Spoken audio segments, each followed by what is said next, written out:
We just had a student go from $30K a month to over $100,000 a month within 90 days. And they did this completely by ignoring Facebook ads and doing one simple thing instead. And in today's video, we're gonna be breaking down exactly their road to success and exactly what they did and what most people get wrong when running Facebook ads. And that's what keeps them at the low poverty levels of $30K a month. With that being said, let's dive into the video. So this is James right here. And James just crossed over $1 million within 365 days. And you'll see right here, a portion of James' journey. He was stuck at this 30, 40K a month range right here. So he's about 85K right here. And he was kind of stuck in this halfway mark when he first came into my Inner Circle program back in May. And then October, November, December, January, February, he's been tracking well over $100,000 a month in revenue. So what changed to take James from right here to well over here? Well, first things first, he started off with just being the typical person, and he did a lot of work on the ads manager inside of the ads manager. He was spending a lot of time playing in the ad account, testing various different things. One of his very first messages he sent in the group chat inside of the Inner Circle back in July 21st of 2025 right here was about testing ABO versus CBO and kind of determining which one to jump towards. And at first he switched over to CBO. And at first when he switched over to CBO after joining the program and moving away from ABO and all the other various things he was doing as an account, I remember hopping on the first one-on-one call with them, and he had a lot of various different campaigns in his account. And one of those campaigns was an ABO testing campaign specifically for creative testing. And one thing James did after our first call was take action and switch over to CBO. Now, at first, when he switched over to CBO, he didn't see good results with it. And honestly, I see this all the time. You switch over from something that's working ABO, and maybe say it's not really working, but it's just kind of in that between. Switch over to CBO, and then what'll essentially happen is maybe you see slightly worse results or the same results, nothing yet to really gloat about. But James stayed strong. I kept reinforcing to James that all he had to do was find a new winning ad for that CBO. And then once he found that new winning ad in that CBO, he basically sent this, which was actually only took about another 24 hours later, of simply the fact that, hey, 4 weeks of negative ROAS in my CBO campaign, just turning a few things off that just wasn't performing right there, that was bringing down overall performance, launching some new ads. He found a new winner, and so far it has amazing ROAS with over or near 2% click-through rate just within the last 48 hours right there. So one thing I love about creative testing and testing various different things around the creative side is because it allows us to have opportunities like this. There's been plenty of times over the years inside of ad accounts and working with clients and stuff, we find that new winning ad that just very quickly shoots up and crushes performance, which is really awesome. It's really, really cool feeling to feel. Now, what did James do after he found this new winning ad? Well, he doubled down. He continued doing creative testing, and he kept sending over various different creatives and videos and stuff like that for me to review inside of the group chat.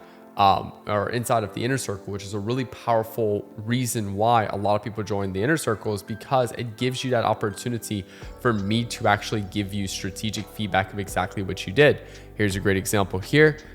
Gave him feedback of exactly what I would need to do to improve that current creative.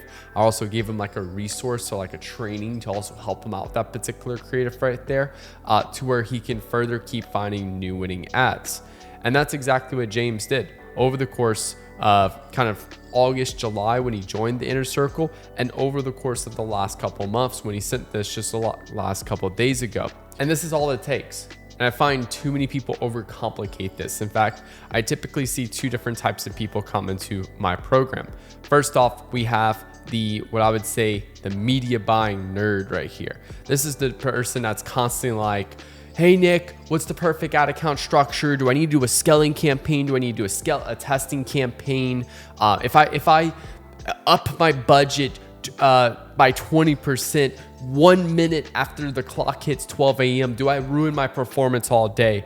If my ads turn off for 2.3 milliseconds on accident and I turn it back on, will I go back in learning phase? Like, just literally the person that over analyzes everything and over prioritizes ad account structure over things outside of the ad account.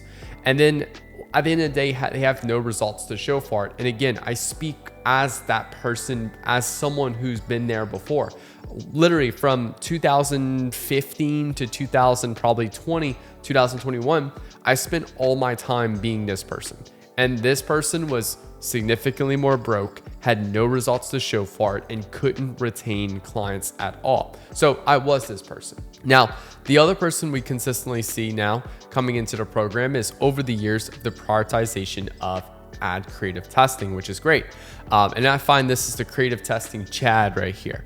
And Chad, I like Chad. Chad realizes the importance of creative testing. So, he realizes that, okay, hey, it's no longer about like what you do inside of the ad account, and it's all about what you do outside of the ad account. So me and Chad are very closely alike. But the thing what Chad does is Chad takes such aggressive action at that particular thing that's working that they basically ended up just creating a ton of creatives. They're spamming the ads in the account all day and they still find no success, because the thing with Chad here is that Chad's not testing with creative intention here. He's not consistently diving in and breaking down his ads of why each one lost, why each one won. Just like James here did, where James is literally sending us over creatives to be reviewed, giving my feedback, getting feedback from the other members in the group, and actually helping to bridge that gap of, hey, here's where my creatives are at now. Here's where they need to be to actually perform and succeed and scale the ad account. And he's actually being intentional with every creative he's testing. Whereas creative testing Chad, for example, here, he's just going to go spam 150 creatives in the account a day. He can care less about the quality of them. Just more creative testing, the better. And that still has no results to show for it. We've seen creative testing chats, we've seen media buying nerds. So what do you need to do to actually get the results you want? And this is where I like to call it as becoming a growth marketer right here. And the habits of a growth marketer are a lot different than, say, for example, a media buying Chad or a media buying nerd in a creative testing Chad. In fact, habits of growth marketer, they realize the importance of that. All your results with Facebook ads, 95% of your results with Facebook ads comes from outside of the ads manager. It's realizing the importance of creatives, offers, landing page testing. These people actually going out there, creating the big idea and a hypothesis for the reason why they should be testing that idea, why this thing is going to improve performance, and the level of confidence they have with that thing improving the performance, getting the level they want.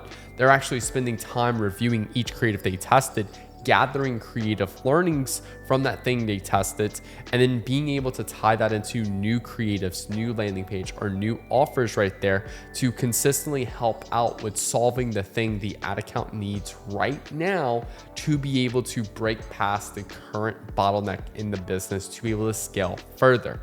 The habits of growth, the growth marketer also realizes that creatives are only 1/3 of the puzzle. They put a lot of importance on creatives, but they also put a lot of importance on landing page and offer testing. And we're not talking about any junior level offer testing. We're not talking about any, oh, well, buy one, get one free versus 50% off. Like some fucking amateur just bullshit right there. We're talking about some Alex Hormozi $100 million offers level offer testing right there. Actually going ahead and carefully breaking down the dream outcome, the perceived likelihood of achievement, the time delay, and the effort and sacrifice right there, and how I offer from an unbiased perspective actually stacks up in the competition right there, and then actually going out there and improving their offer where it lacks right there to be able to scale.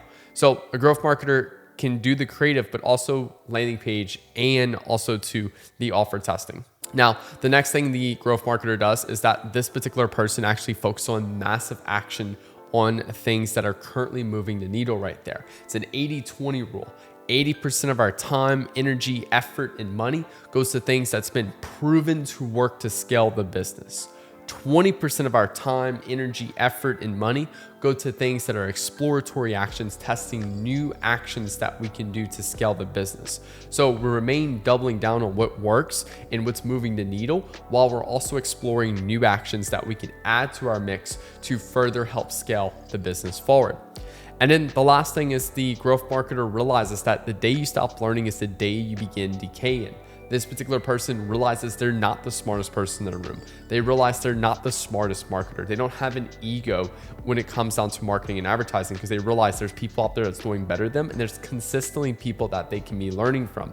This person consistently keeps investing into their skill set through mentors that's been there and done that, through reading direct response advertising books, and by taking courses and stuff.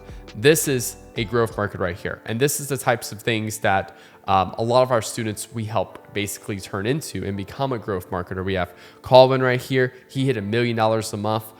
Very, very similar kind of growth trajectory as like James, for example, couple hundred K, maybe $100,000, $200,000 a month, of course, across his portfolio. And then he hit $1 million a month. He also listed a bunch of things right here that helped him hit that particular goal. I'm not going to share those just because that's Inner Circle exclusive.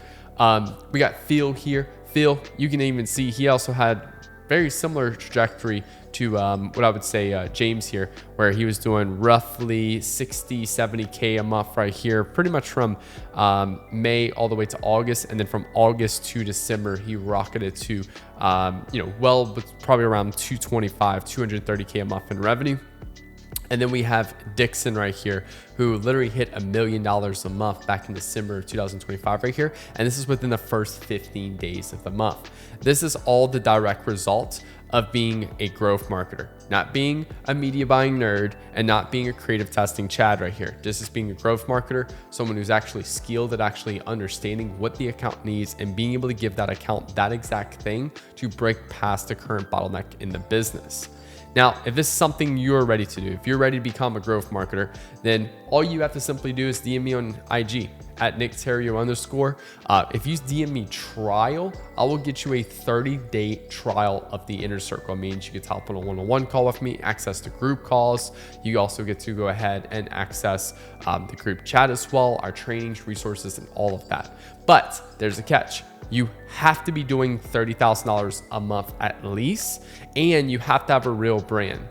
There's no drop shippers, right? All of these people right here that keep getting results and for their business and stuff, these are people that own real brands. These are people that are here to build a legit business over the long term right here. These are people not running AliExpress drop shipping trash products that you guys are doing and, having burnt out things. These are people that treat their brand seriously. These are people that care about their customers. These people are running ethical ads. They're not running unethical things that could get them sued and stuff like that to make a quick buck. This particular person right here sees the long term of their business. And these types of people, we can help 80 to 90% of these people achieve results and success with ease. So that's why we have the catch right there. Drop shippers, we don't have the greatest success with because a lot of them refuse to do the actions that we want them to do. They refuse to bring things in-house. They refuse to improve their packaging, their product, their LTV in the long term and stuff like that. So we just simply don't want those people in the business. So if this is you and you want a 30-day trial of the Inner Circle, simple DM me trial on IG and I'll go ahead and get you some information sent right over.